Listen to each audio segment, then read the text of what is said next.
Good morning, good afternoon, and good evening, wherever you are. This is a scene for the werewolf venue between Vale Bacchus and his girlfriend Callie. They are in a post-snuggle session after having a long evening out and in. And he's going to kind of turn to her and smile, wearing PJs, and look at her and say, I wanted to talk to you about something. Callie, for her part, is in a pair of athletic shorts and a tank top that's fairly wrinkled. It's been sitting in the bottom of a gym bag all day, and she's currently flipping through a outdoor magazine as he brings up the topic of conversation. And she doesn't really turn her eyes away. She just kind of nods. Okay. He's himself holding a book. He's reading a Vonnegut, and he'll say, after talking to your sister, and after talking to Emmett, there's just something I wanted to kind of say to you, and just kind of throw it out there. And I guess what I wanted to say was that I wanted to tell you that I really appreciate you. She kind of looks up with a smile that's sort of like, oh, okay, well, thank you. You've really, we both came into this at really awkward places. You know, you were having your complication, and I was having my complication, and yeah, I was a little worried. I'll be honest about where you and I would even end up, you know. And when you called me your boyfriend, that really it took. I want you to know how much trust it took on my part, and how much I trust you. This isn't. I never really saw myself here, especially with Garu, and moreover, someone of my tribe.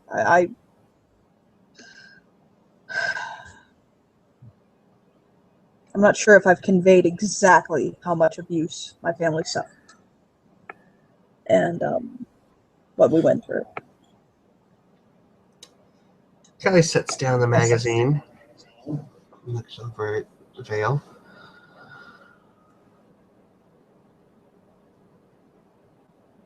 I didn't know how else to put it. You're not my mate. You're my boyfriend, my first boyfriend. But that's actually what means so much to me, and what I appreciate, that you don't call me your mate and you're not treating me like that. That's not something I expected or was ready for. And to be honest, I've kind of feared my entire life that you are actually my first Garu lover, and I've never been with a Garu before. And you don't treat me like that, and that means a lot to me. And I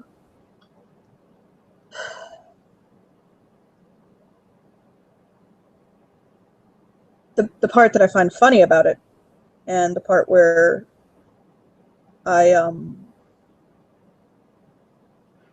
You're not going to propose again, are you? no, God, wow. Do you want me to? Because you brought it up. But no, I'm not going to propose to you. Okay, good. I'm not ready for that. I told him last night that I wasn't ready to get married. But that actually does lead into the next thing I have to say to you. The second thing I wanted to talk to you about. No. I breathe, by the way, honey. This isn't as serious as you might think it is. There is a 13-year age difference between us. I think, right? 19, 20, yeah. And I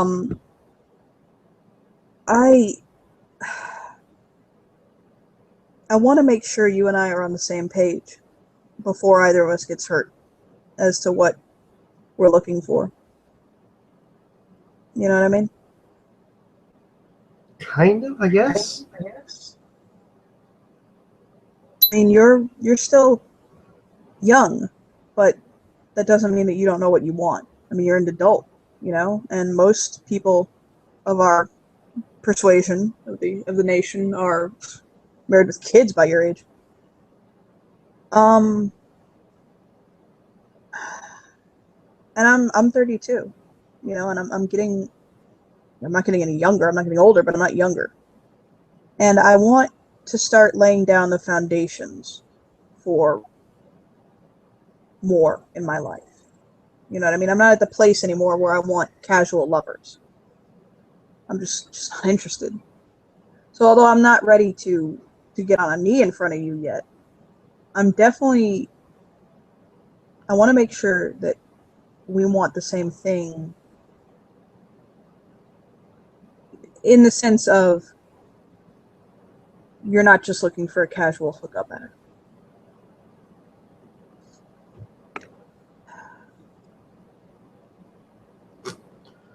Callie actually becomes kind of quiet. She thinks about it, chewing on her lower lip and sort of letting her eyes kind of dodge around the ceiling as she's very visibly thinking about things. As a note, if that is what you're looking for, I mean, yeah, fine, okay. I just want to know that's what it is. But if I think there could be more. It occurred to me yesterday while I was working that if you happened to run up to me and said, "Oh my God, we're going to have a baby," that I was actually perfectly okay with that. I mean, you know, I'm 32. I've got a home. I've got room. You're not ready to be a mother, I would assume. At 19, I would imagine. But, you know, it wouldn't be the end of my world. And we have been having a lot of unprotected sex, so I'm not ruling it out that it could happen. But I don't want us to come across something where we weren't prepared for what could happen. Do you know what I mean? I mean, we are having unprotected sex. We're a new relationship, but it's going to get to a point where we're not anymore. And for the first time in my entire life, I'm at that point where if you happened to drop the word mate around me, I wouldn't utterly lose my mind and start yelling at you. Okay? That's what I'm trying to say. And that kind of scares me. Actually, that terrifies me. So, you want to be my mate? I didn't say that. So you don't want to be? No, I didn't say that either. That's the problem. That's where I am right now. I want to be yours. I just don't know by what definition or label I want to be yours. But I don't want to get hurt. And I'm afraid that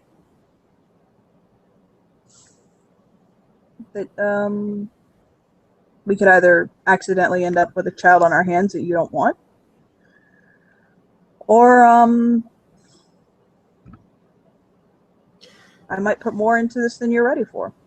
And I don't want to do that either. I'm not. I like you a lot. I'm starting to develop a certain affection for you that I think could grow into love. But I can't afford to develop the affection. She chuckles. What? Starting to? Just starting. If by just starting you meant when you slammed into me and I didn't, start yelling at you when we were jogging, sure, yeah. No, I've definitely understood that my heart is starting to go, ooh, you really like this girl.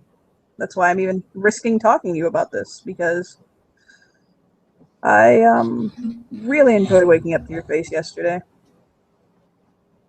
And Kallie looks at Vale with a confused expression because she knows how she sleeps, with mouth wide open and sprawled in the most just unflattering positions one can imagine, with a puddle of drool underneath her face. and it's gorgeous.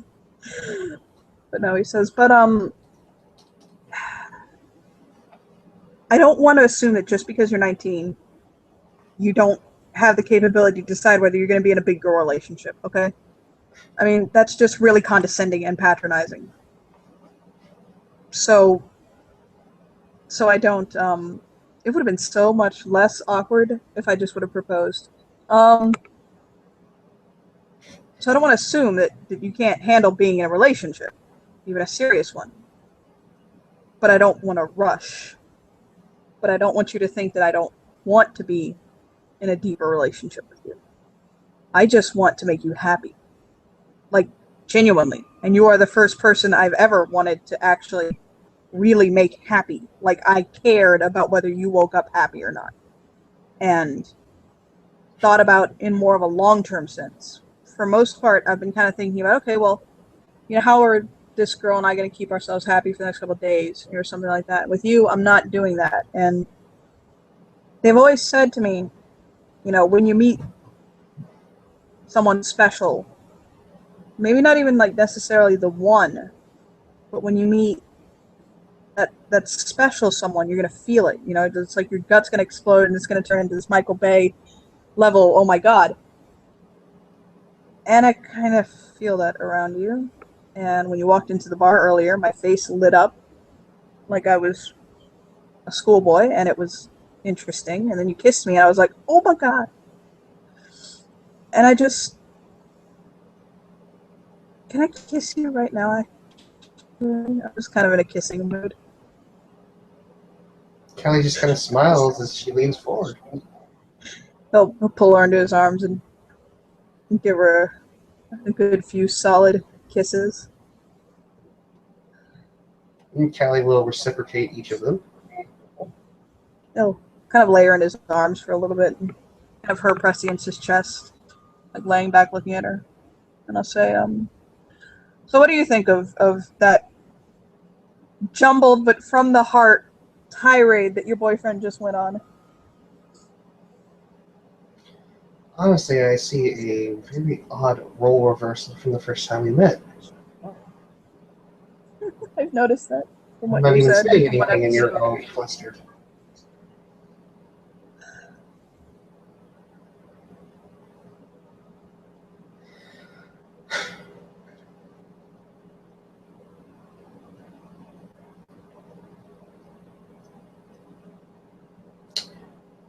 It's a lot to think about, that's for sure. But you're right about a few things. I'm not ready to be a mom yet.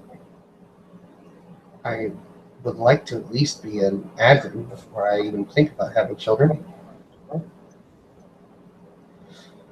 I would definitely like to see the giant worm spirit that's currently growing into something in Long Island destroyed before we considered having children.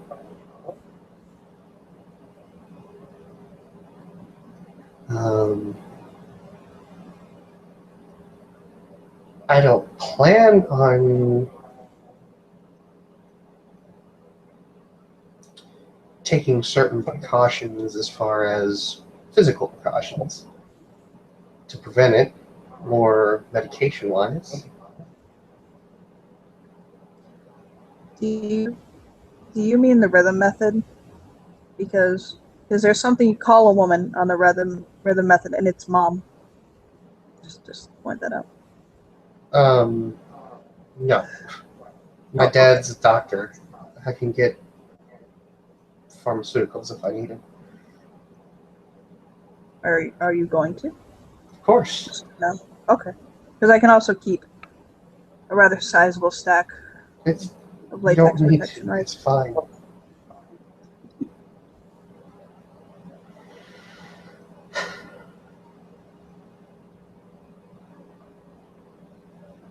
She'll move the tank top slightly so you can see a rather large claw mark on her chest that's starting to knit up completely. He'll stroke it with his thumb. Got that today. Got into an actual claws out contest with one of my pets. And took a lot of damage to the point where I was on my last leg.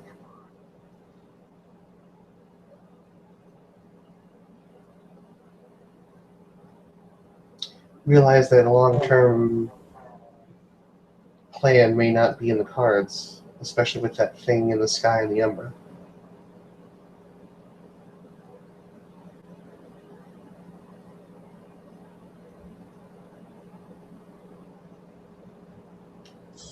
I mean, Vale, I'm a full moon. I'm a frontline warrior.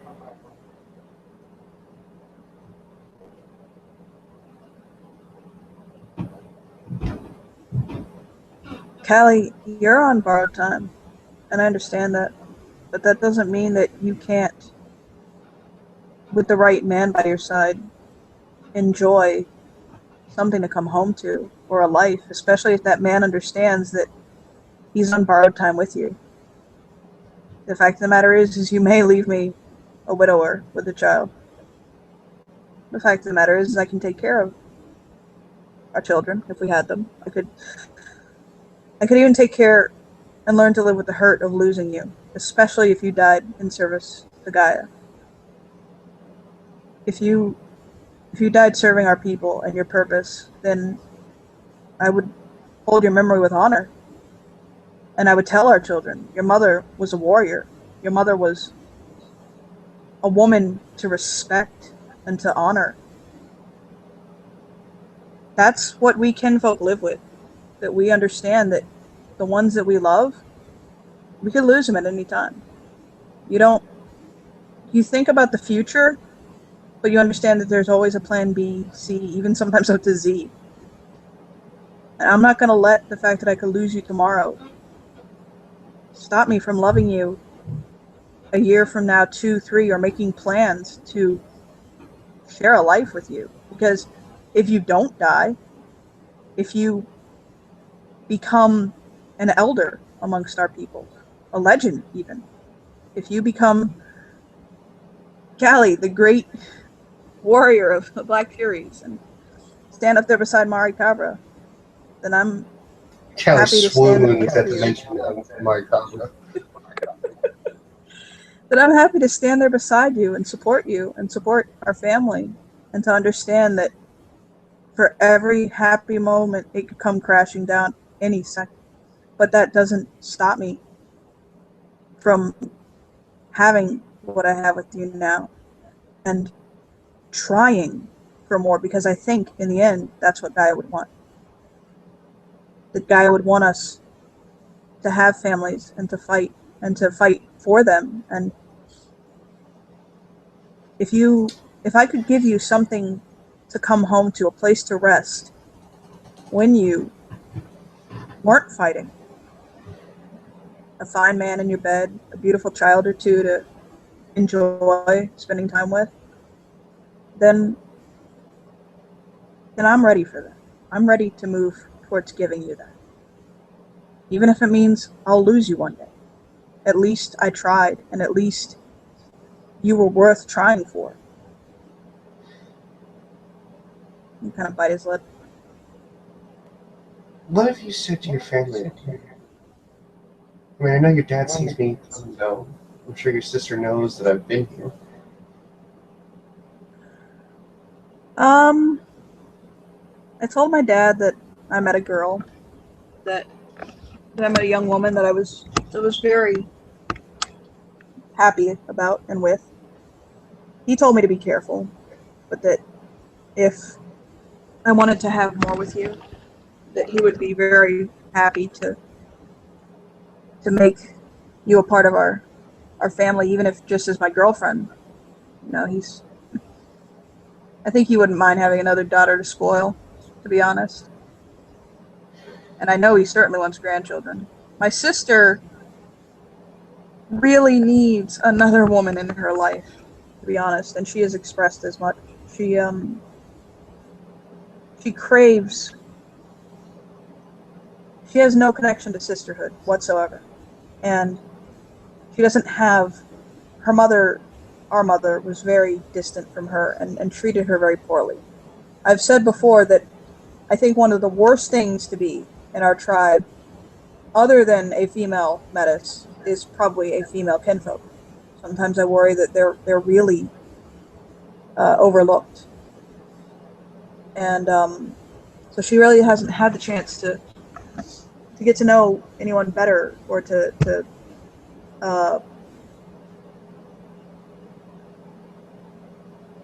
she would like. Let's just say she's rooting for us, okay? I told her, don't put all your eggs in one basket, just yet. But I told her I'd talk to you. Callie's looking at Vale, calling on the power of chameleon to try and read him slightly. As far as everything that he told his father, is that all the truth? Yes, he has actually been 100% honest with her.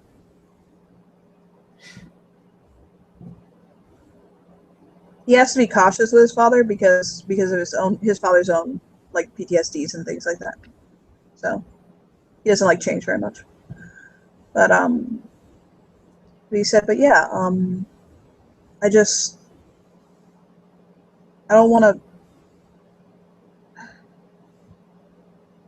I want you to know that I'm.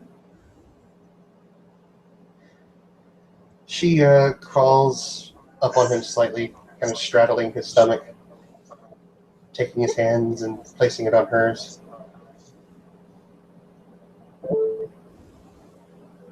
You're stumbling over every single one of your words. Realize this, right? I missed what you said out of game because my computer glitched for a second. She said you're like stumbling all over your words. And she's kind of like sitting on his stomach. Because they're so important.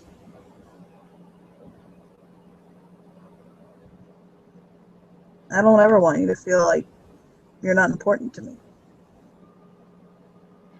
But I don't want to come on too strong, so it's a really interesting position to be in. I've been taught my entire life that I need to be a mate, and that I'm so pure of blood, I need to pop out 15 Garu babies by the time I'm 20, and all this. And for the first time in my life, I'm actually looking at myself going, that is a beautiful woman, and you want to give her what you've told your entire life you're gonna give someone.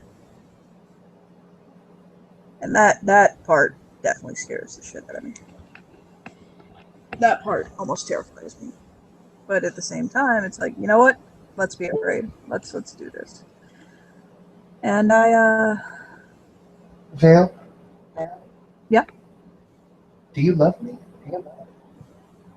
She asks it so straight to the point, you can tell that she has absolutely no social pulls whatsoever. Like I said, I want to love you. I'm falling in love with you. I really am. And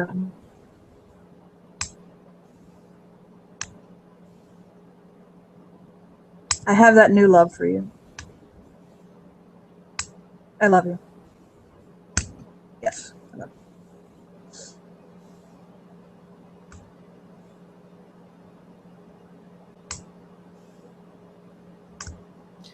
Callie will lean down and take him in a very passionate kiss.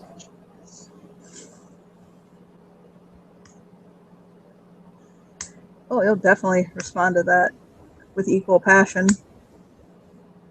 And nuzzle her face.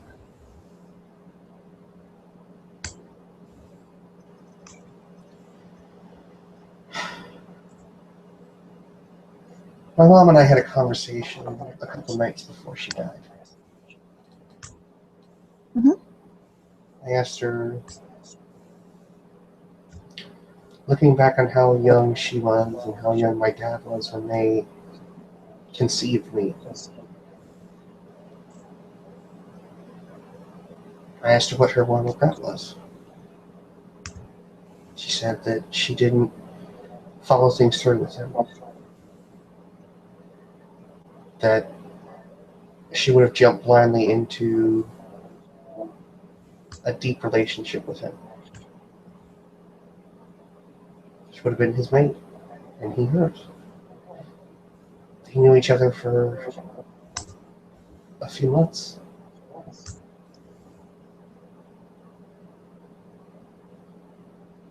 Granted, she got over him after I was born. Soon after I was born, just under a year. And then Leah was born.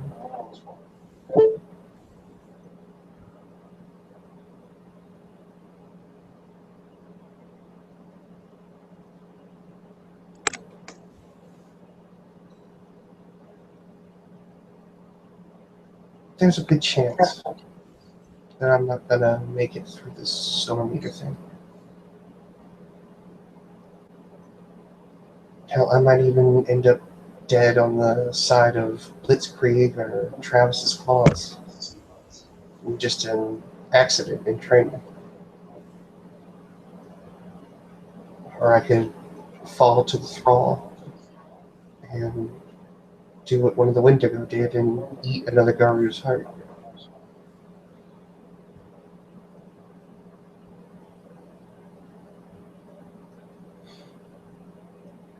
She takes a long pause, takes in a deep breath as she laces her fingers with his. Ask me again.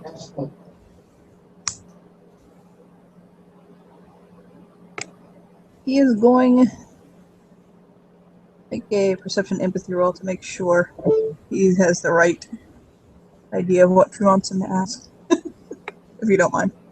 Go for it. It's not that bad. One success. What was he thinking? To be her mate or to marry him? Close enough.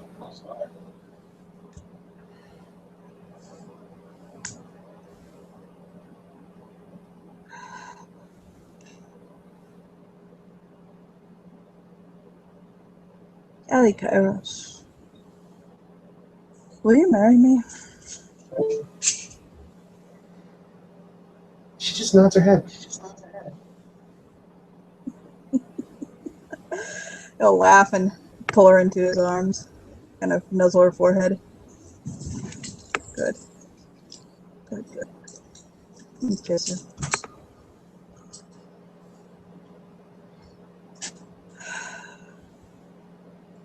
God, heavens above, you make me so happy. Callie just shrugs. It's what I do.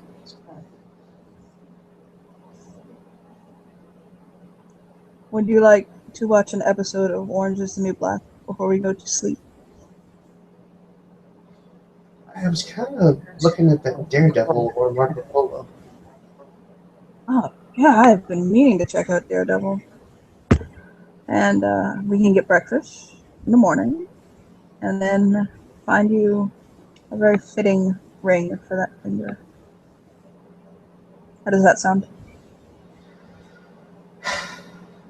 I think Frozen Hair was going to be pissed that I'm playing hooky again.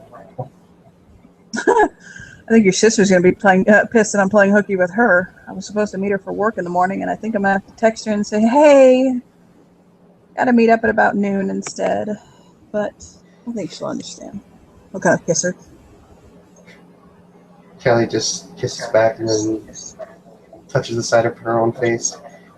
If I come in home tomorrow with a huge bruise that looks like the business end of a hammer, don't be too distressed. The fact that I'm still alive means that she likes me. I will I will understand at any point in time that you may die, and I just have to move on. Observe to this fact. He'll kind of lean against her stomach. I live with it.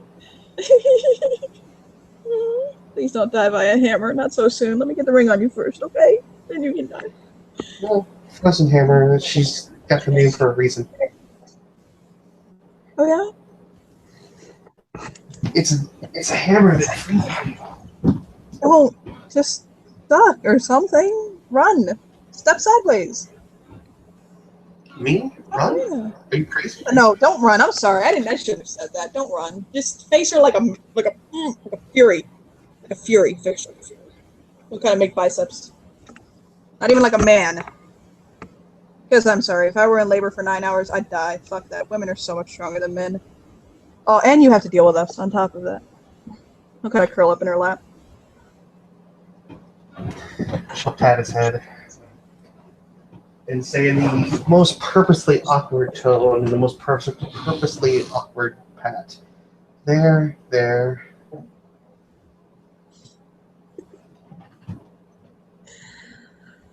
He'll fumble around for his remote. He'll turn the TV on, let her find Daredevil. And I guess we can end our scene there, huh, my friend? I ended there. Yes, I